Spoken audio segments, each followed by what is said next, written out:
வணக்கம் மக்களே. Aadhaar card, ration card உள்ளவர்களுக்கு தற்போது மிக முக்கியமான அறிவிப்பு வெளியாகியுள்ளது மக்களே. இந்த மாதிரி பயனுள்ள தகவலை தெரிந்து கொள்ள நம்முடைய சேனலை பின்தொடருங்க மக்களே. ரேஷன் கார்டு மற்றும் ஆதார் கார்டு இந்தியாவில் மிக முக்கியமான ஆவணங்களாக இருக்கின்றன.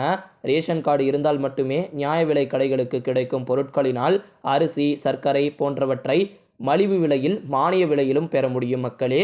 ஆனால் சிலர் ஒன்றுக்கும் மேற்பட்ட ரேஷன் கார்டுகளை போலியாக பெற்று வாங்கி வருகிறார்கள்.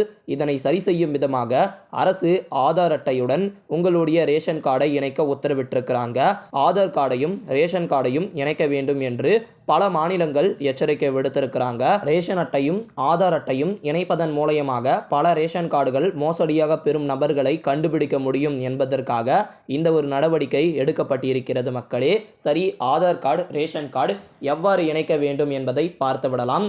ஆன்லைனில் ரேஷன் கார்டு ஆதார் கார்டுடன் இணைப்பது எப்படி? முதலாவதாக உங்களுடைய மாநிலத்தின் பிரத்யேக பிடிஎஸ் போர்ட்டலை பார்வையிட வேண்டும். இரண்டாவதாக link Aadhaar with ration card என்பதை கிளிக் செய்ய வேண்டும். மூன்றாவதாக தற்போது உங்களுடைய ரேஷன் கார்டு நம்பரை என்டர் செய்ய வேண்டும். நாலாவதாக அதன் பின் உங்களுடைய ஆதார் நம்பர் என்டர் செய்ய வேண்டும். ஐந்தாவதாக ஆதார் கார்டுடன் இணைக்கப்பட்டுள்ள உங்களுடைய மொபைல் நம்பர் என்டர் செய்ய வேண்டும் மக்களே. ஆறாவதாக தேவையான ஆவணங்கள் அப்லோட் செய்து கண்டினியூ என்பதை கிளிக் செய்ய வேண்டும்.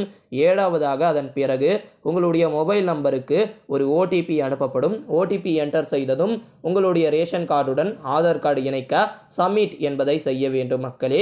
மேலே கொடுக்கப்பட்டுள்ள ஸ்டெப்களை முடித்த பின்பு உங்களுக்கு ஒரு எஸ்எம்எஸ் அனுப்பப்படும். போலி ரேஷன் கார்டு விண்ணப்பதாரர்களுக்கு ஒரு செக்னே சொல்லலாம். அதிரடி அறிவிப்பு மக்களே. இந்த ஒரு நடவடிக்கை மூலயமாக இனி தப்பே நடக்காது என்றும் குறிப்பிட்டிருக்கிறாங்க. எனக்கு இந்த ஆன்லைன் முறையெல்லாம் செட் ஆகாது, நேரில் சென்று நான் பண்ணிக்கிறேன் அப்படின்னாலும் நேரில் போயிட்டு கூட நீங்கள் பண்ணிக்கலாம் மக்களே.